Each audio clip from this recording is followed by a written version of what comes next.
Welcome to Smashed Avo Property. Today I'm speaking with the myth, the legend, the man himself, Joey DeGarda. Well, he's not really a myth around here, but we love having him on. And today we're talking all things exit strategy. There's a couple out there and some of them are plain and simple, but others are much riskier. So which one suits you? And personally, I wouldn't mind exploring that as an option as well, just for the opportunity cost. Let's say you sold it in 20 years time, but then in 50 years time, it was worth triple what you sold it for, and you could have kept it during that period. You might be kicking yourself. As always, seek your own professional financial, legal, taxation, and property investing advice for your current situation. Everything we talk about is just our opinion and general in nature and should never be considered as personal advice. So without any further ado, let's get house hunting with Joey. What is going on, guys? This is Jordan DeYoung. And this is Joey DeGarda. And we are back for a little chit chat. We love our little chit chats, me and Joey. We're always having a bit of a conversation here and there, but got a pretty interesting topic today. It's all about exit strategies. Now, I've heard a whole wild west of scenarios of things people do with property and how they sell them and when they buy them and trying to time the market and mining town plays. There's so many things out there, but I think Joey and I have kind of nailed down some of the more common ones, and I think we'll reel off, what our thought processes of them are, and if we execute them ourselves, what our actual plans are going to be for our portfolios. But just the thought process of what goes through. And I think this is good because some people that kind of get into the market at the start, they're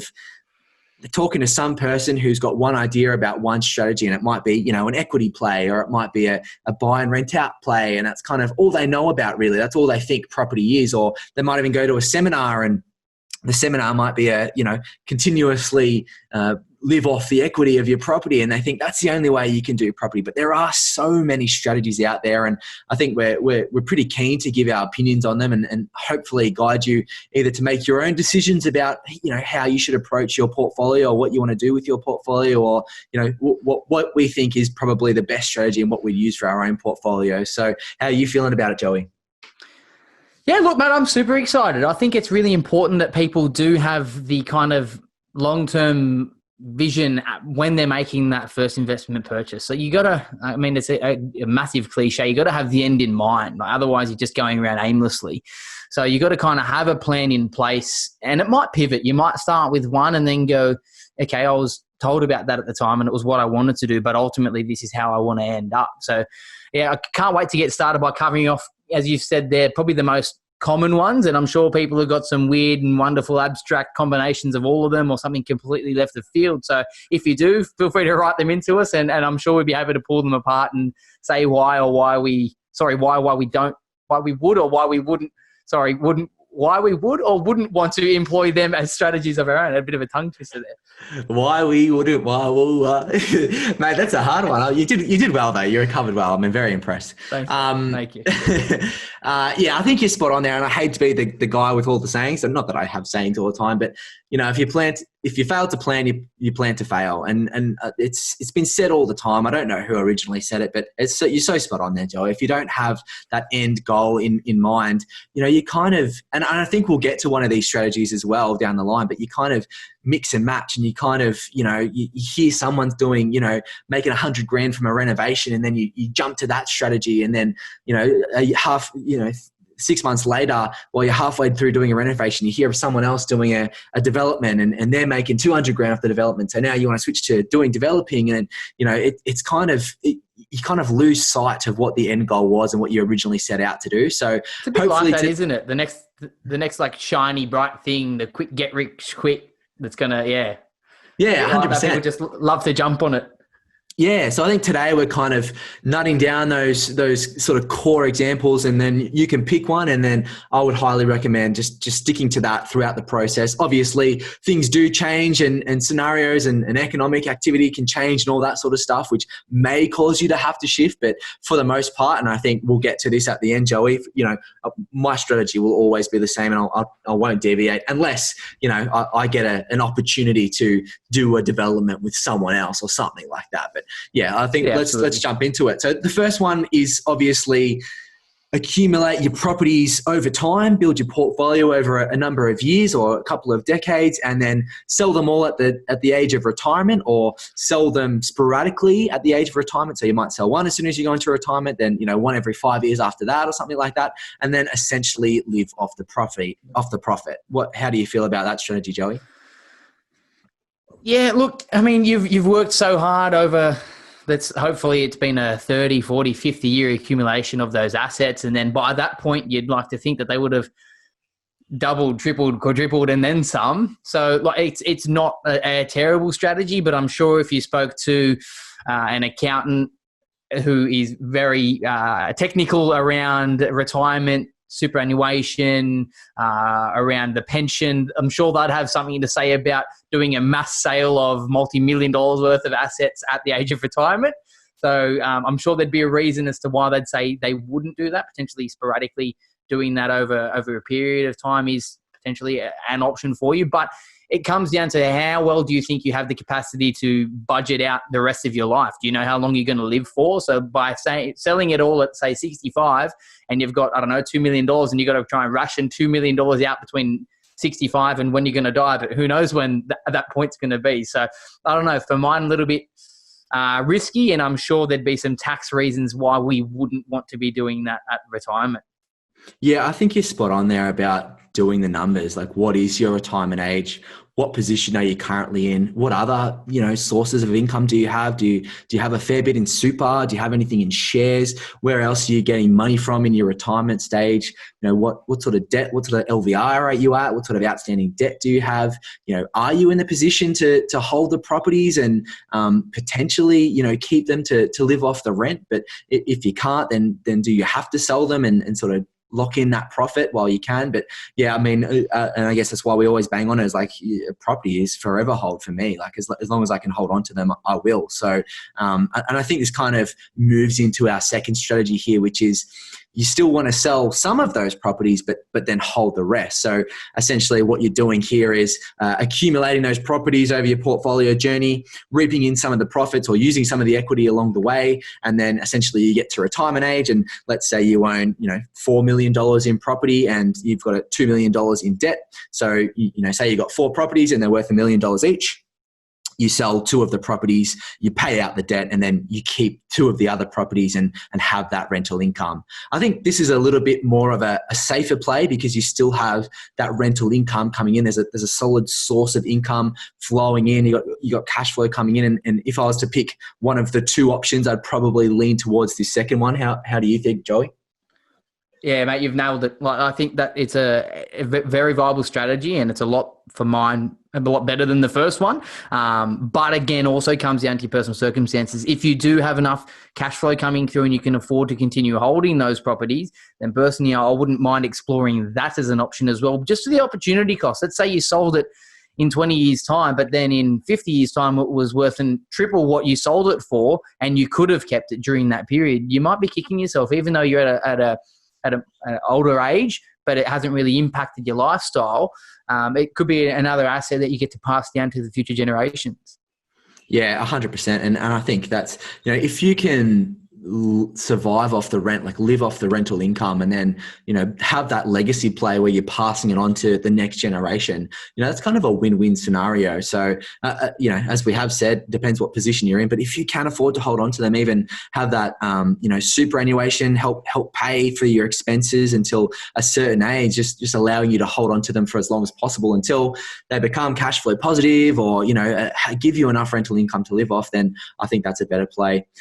Now, the third strategy we're going to look at today is the buy and flip, or, buy, renovate and sell. There's also a couple of other sort of strategies I might tie into this, Joey, which is the burst strategy, which is buy, renovate, rent and repeat. Or you can do the buy, renovate, sell, and then buy again, renovate that and sell and repeat that process.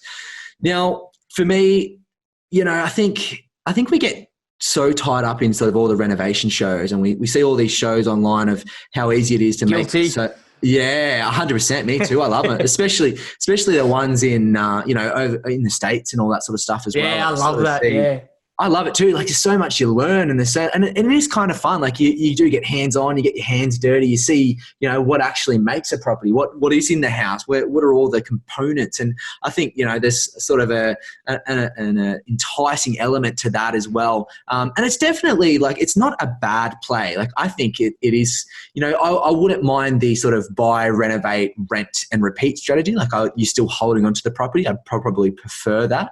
But then there also is the buy, renovate and sell play. Now, the reason we always say that property is a 30-year play is because the cost of getting in and out of property is so expensive. Like it's 8% all up really of the purchase price. So it's 5% to buy of the purchase price and about 3% to sell and then that's not if you're using a buyer's agent or, anything like that. So it's some sort of special condition. So, the cost of transacting property here in Australia is just so expensive. And although you may be able to make 100K in 6 months or 4 months or whatever it may be, a lot of that is actually going towards taxes and going towards stamp duty and going towards, selling costs and all these other fees that kind of get caught up in it as well.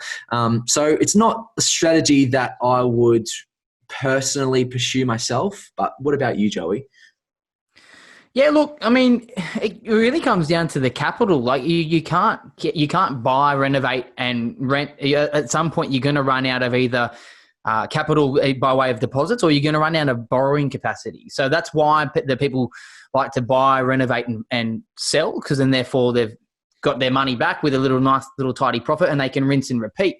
But if it's the approach that I prefer and that you prefer would be the buy, renovate and hold, at some point you're going to run out of serviceability and you're going to run out of cash to keep putting down as deposits. So yeah, look, I tend to agree with you with that. It's going to be for the more higher end. So if you've got high amount of capital and you can keep churning that out, 100%. But at the same time, I've taken elements of that within my own portfolio. I've bought some properties that needed a complete renovation, and I've gone in and done those renovations and realized a little bit of equity, which has allowed me to propel into the next property. But ultimately, that's not my exit strategy. I've just kind of pulled a little bit piece of that apart and taken that into my portfolio and kind of propelled forward. But yeah, it's more for the advanced investor / developer that's got endless amounts of capital and borrowing capacity to keep repeating that process. 100%. And I think, if I've heard this said, I haven't renovated, I've done a little renovation myself, but nothing major, like 10 grand or something like that. It didn't take longer than 2 weeks or whatever. But essentially, I've heard a lot of people talking about renovation, and a lot of people that do renovate say it is a full-time job. So I think you need to keep that in mind as well. Like, it's okay if you can afford to get in and afford to renovate, but it's going to take, especially if you're doing most of it yourself, it's going to take a lot of time, a lot of mental capacity to, organize everything that needs to happen, get, approvals through council if you need to do that. Like, there's so much that goes into it. Organize the trades, make sure they're there on time, getting quotes, who's good, who's not, all that sort of stuff. So there is a lot that goes into it, and just be prepared for it to be a full-time gig. And if it is your full-time gig, then that's cool too. Like I know a couple of people that just renovate full-time, and that's what they do. They kind of make 100 grand a year, and they live in the properties that they're renovating, and they just enjoy that process. So that's completely fine. But just be mindful that there is a lot of work that goes into a renovation, not from personal experience, but just from what I've heard. So I think the fourth strategy that we'll talk about today is kind of the Wild West that I was talking about at the start of this podcast. It's a strategy that I've heard a lot of spruikers talk about too, which, is kind of scary in a way, because they're already selling you, property that they're making a commission out of, not property that, is maybe considered an A-grade investment property. But the strategy is essentially a never sell the property and just completely live off the equity. Now, essentially what you're doing here is, as property increases in value over time, so say a $1 million property increases to a $1.5 million property over a 10-year period, let's say, after the 10 years, you refinance that property, you pull out $500,000 worth of equity, and essentially you've made $100,000 a year there of equity that you can live off. Now, that's all well and good and a source of income, 100 grand a year is not bad to live and enjoy off. However, every time you are increasing that debt, you're essentially increasing your interest repayments. You're essentially increasing the total amount of debt that you have. And, it's completely reliant on the property forever increasing. Now, as we all know, the property market goes through cycles. It goes through highs, lows, stagnant periods. And, if that's the only way that you're planning to make a source of income and the property market does a low, goes low for maybe a year or two, and then is stagnant for another 5. What are you going to do if you've got no source of income? Your property hasn't increased in value. You still got all of the increased amount of debt from the previous, equity that you've pulled out, and you could be in a little sticky situation. So that's why I kind of say it's a bit of a Wild West situation. How do you feel about it, Joey? Yeah, mate, this one scares me to death. It really does. But look, like you had on your fabulous podcast, I'm going to give you a shameless plug. Go back and listen to it. It's a podcast with Chris Gray, who's probably the most famous adopter of this approach here in Australia.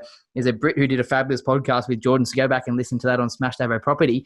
But yeah, Chris has done a wonderful job in getting to the position he is today, buying solely in blue chip, living off the equity and living a very lavish lifestyle that he displays publicly for everyone to enjoy. And look, I love watching it, and you can't help look at it and go, gee, that looks super, super exciting and really interesting. But personally, it just really doesn't align with my risk profile just to keep increasing the debt and increasing the debt. As you've nailed, like when being such a cyclical investment property, when it goes low and there might not be any equity for you to pull out, how do you have the food on the table? So when your interest repayments are just increasing and maybe like rents sitting pretty stagnant as they are now, if not dropping, it's a little bit too risky an investment strategy for myself. I love our little one side each, Joe. It actually works kind of well. Like if I'm being negative, you're being positive, or not overly positive, but positive, or you're being positive, I'll be negative. It's good. It's good. We've got to have both sides covered. And I think, 100%. I love the conversation with Chris Gray. It was an absolute honor. Like, he's definitely been a virtual mentor of mine, and watching his journey play out and listening to his story and how he's able to achieve what he has been able to achieve. But the similar process, the difference with Chris is, he's still actively doing things. Like, he still runs a buyer's agency. He's still pursuing a source of income as well. I think the biggest fear that I have with this strategy is the people that only rely on this as a source of income. And I think we're sort of aligning here. Our two sides is, it's all well and good to do this play if you're still pursuing income in other formats. However, if you're just planning to live off the equity, I think it's just a little bit too risky for me personally. Jordan, could you imagine being like 75 and then going to the bank trying to do a refi on your multi-million-dollar portfolio and then having to do that again at 80 and then 85 and so on? Like, it's just, You're spot on, mate. And imagine being stuck in a position like we are today. Like, if we were in a sort of a lull in the market and everything seems to have slowed down a little bit, and you're now at the point where you needed to pull out some equity again and your interest repayments are still knocking at your door every month. It's kind of a scary situation if you don't have much of a cash buffer. And if your only source of income is to live off the equity, then, you might be in a position to have to sell one of those properties and take a hit there. So yeah, I think you're spot on there. Now I think this is our second last strategy and our fifth strategy, and it's probably, the strategy, well, I'm not going to speak for Joey, but it's definitely the strategy that I want to implement in my portfolio. And it's just the simple hold and pay down the debt. So what we're doing here is accumulating our property, our portfolio over a number of years or decades, and then getting to a certain point where we're content and happy with our portfolio and how it sits. We may do, one or two other little property plays, but most of the bulk of our portfolio has been accumulated. And we're now at a position where we, our LVRs are somewhere around sort of like 80%, or, we're kind of at that top end of the threshold. And then we start to pay down that debt over time. Definitely a strategy that I'm planning on utilizing. I'm now in a position where I don't think I'll ever go above an 80% LVR again. So the next portfolio, I will definitely want to use a 20% deposit, or use some equity from another property that still keeps it at 20% deposit, but my overall LVR is 80%. But then, continuously pay down that debt. Now, when we say pay down that debt, it might not be, you know, through principal and interest or, you know, actually paying down the debt. It might be, as we we're talking about beforehand, like using an offset account and putting the money in an offset account and offsetting your debt amount there. Joey, is this a strategy you would consider? Mate, this is the one that I will be employing. So it's essentially, as you said there, it's the hold, never sell, and pay down that debt and then live off the rental income. And then worst case, if anything it was to ever happen, you've still got that property that if you really needed to sell for a quick windfall or you needed access to money for emergency hospitalization or touch wood, you might need that for whatever reason, you've still got the access to it as well. But ultimately it would be hold, never sell it, live off the rent, pass the property down to your generations and generations beyond. So that's, for me, it's the ideal. It's the cream of the crop. How I personally like to, and it's kind of how I assess a kind of property personally, is if I can't afford to buy that principal and interest, then I don't want it. Like if I have to stretch the interest only, then I just don't want to put myself under that amount of stress. I'm not saying that I have taken an interest only loan when it came time for an equity release. So I had an interest only loan there sitting against with that equity redraw. But now I'm in a position where I'm all my loans are P&I because ultimately I want to drive that down, and I want to drive that down as soon as possible. So yeah, it's really, for me, the golden strategy. And I kind of picked that one up. Obviously, it's been read about, and it's probably the ideal that most people would love to do, hold everything and have no debt. That's probably everyone's ideal. But it was really rung true by Ben and Bryce at the Property Couch when I stumbled across their armchair guide to how you could live off 100K. What is it, 100K a year?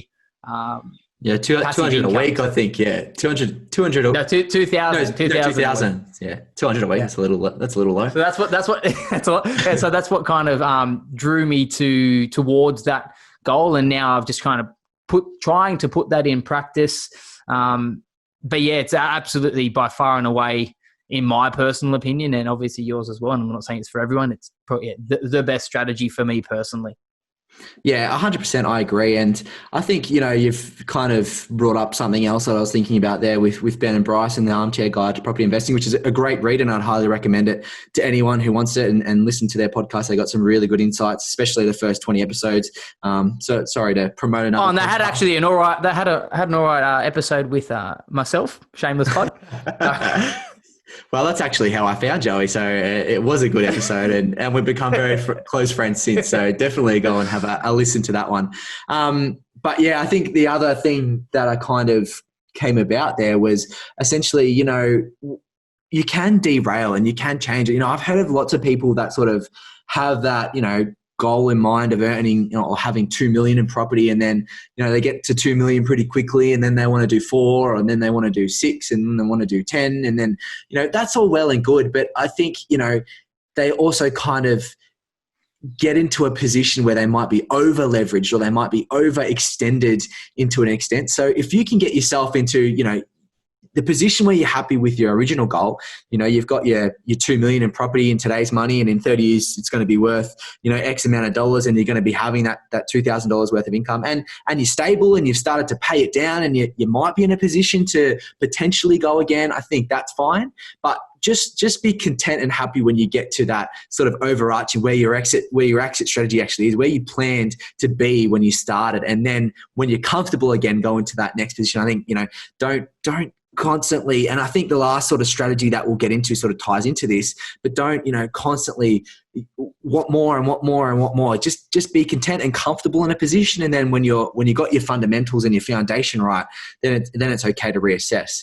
But I guess the final, and it's not really a strategy, it's more of a different kind of play. And I alluded to it before, is the sort of mixed play where you're kind of trying to, you know, do the hold and pay down debt play, but then, you know, you might have to sell off some, or you might have to do a bit of renovation to generate some quick equity and then do a flip, you know, and that's all well and good. And they're just little different plays that you can put into the mix.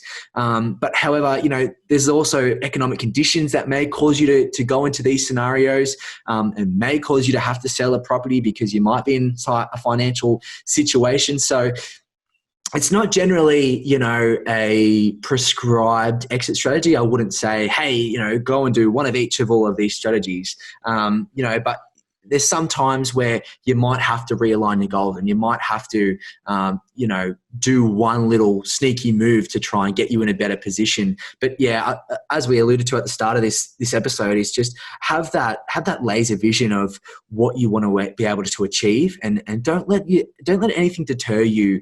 As we were saying, like the developing, the renovating, the get rich quick scheme. Don't let anything deter you. Just stay laser focused on that end goal and hit that and get comfortable and be in a good position with good strong foundations underneath you, and then it's okay to reassess. Is that how you kind of feel, Joey, too? Yeah, 100%. And just another little caveat to throw out there as well, kind of depends on what stage in the investment journey you're starting. Hopefully, if you're listening to the podcast, you're going to be pretty early in your journey. Not to say that we exclude older listeners from listening, but if you're earlier in your journey, then you've got plenty of time. We've got so much time on our sides to employ that premier strategy, I suppose, of just buying, never selling, holding it and pay the debt down over time. So if you've got 20, 30, 40-year runway ahead of you, then you've got plenty of time to let the market just do its thing and pay it out.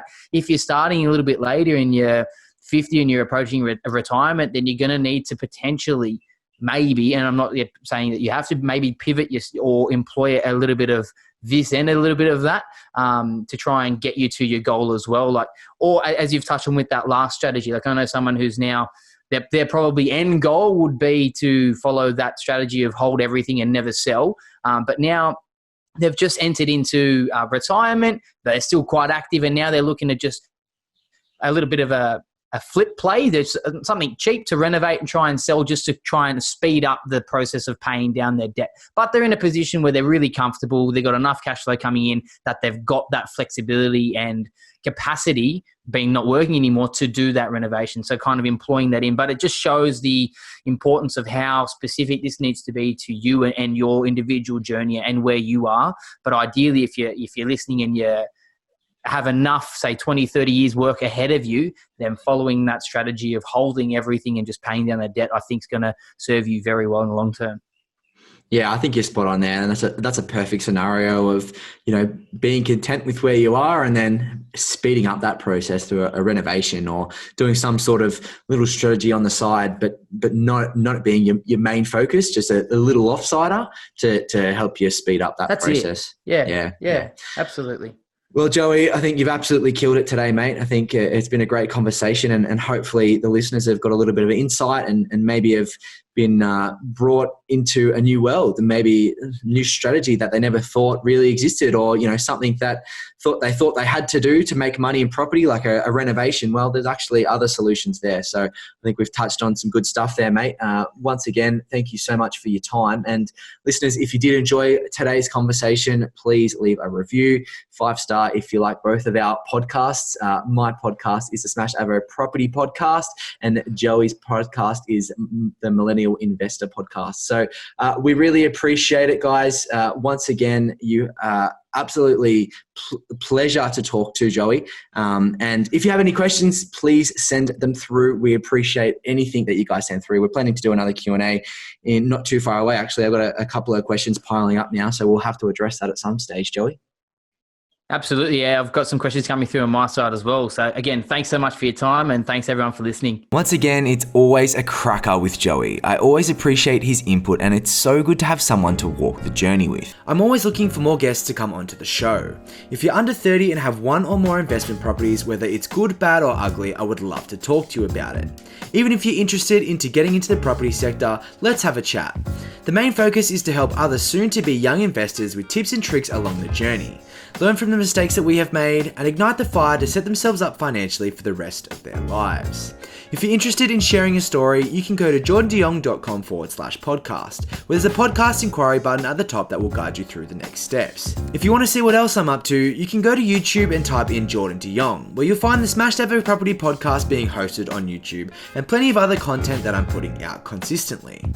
If you're keen for more content like this, make sure you subscribe, and please leave us a review with any feedback for future podcasts. And until next time, happy house hunting.